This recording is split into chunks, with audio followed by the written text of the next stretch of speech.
Kondisi geografis, keramahan penduduk, dan pesona alam Kabupaten Sumedang sangat memungkinkan bagi terbentuknya desa-desa wisata baru. Dari sisi regulasi, pemerintahan Kabupaten Sumedang sudah mengantisipasinya dengan meluncurkan Raperda tentang desa wisata.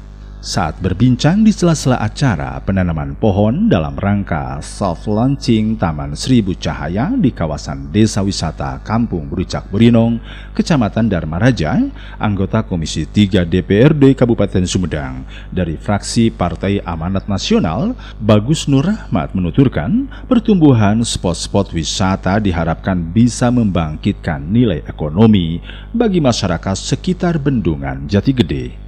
Menurut Bagus, penggenangan Waduk Jati Gede yang dimulai tahun 2015 membawa cita-cita bahwa kehadirannya haruslah memberikan manfaat bagi masyarakat sekitar, terutama bagi warga yang terdampak genangan. Di sini terbuka peluang besar bagi penggiat-penggiat wisata di Sumedang agar bisa mengembangkan berbagai potensi alam yang ada.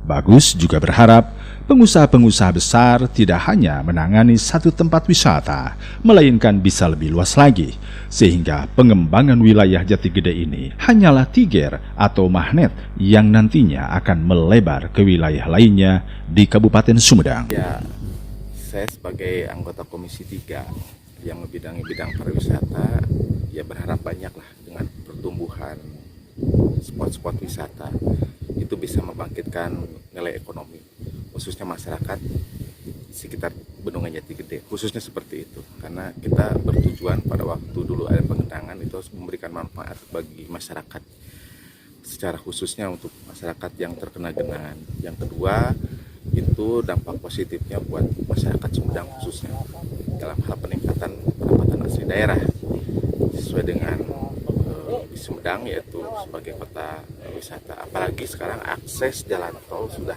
jalan.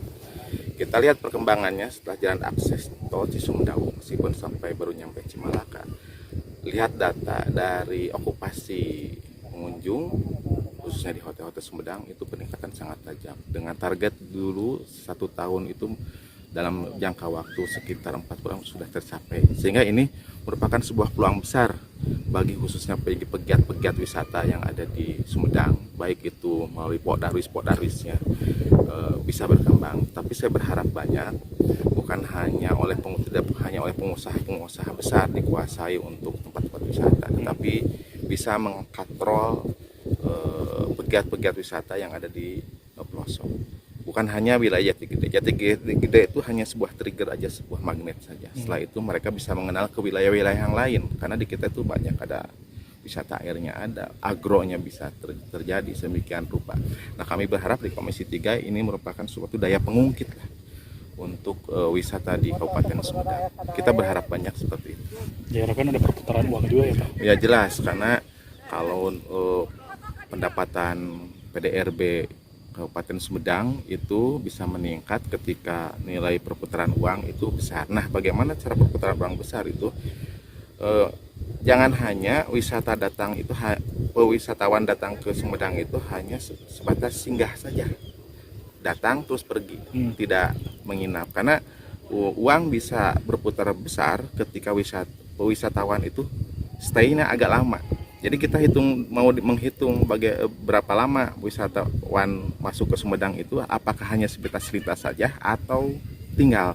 Karena kita berharap ketika wisatawan itu tinggal, berarti out of pocket, uang yang dikeluarkan oleh wisatawan itu bisa banyak. Kemudian dampaknya peredaran uang ada di wilayah itu semakin besar pula. Setelah itu sekarang Raperda wisata sudah ditetapkan ya Pak. Nah, ini ada apa? Ya, ini sebagai regulasi ya, sebagai regulasi kita dari legislatif sudah berupaya khususnya untuk mendorong bidang wisata. Salah satunya yaitu dengan menggolkan perda wisata. Tambah lagi setelah Ripda itu kan ada kemarin desa wisata. Salah satunya itu desa wisata itu sebagai payung hukum untuk melindungi masyarakat pegiat wisata, baik itu oleh desanya maupun pihak swasta.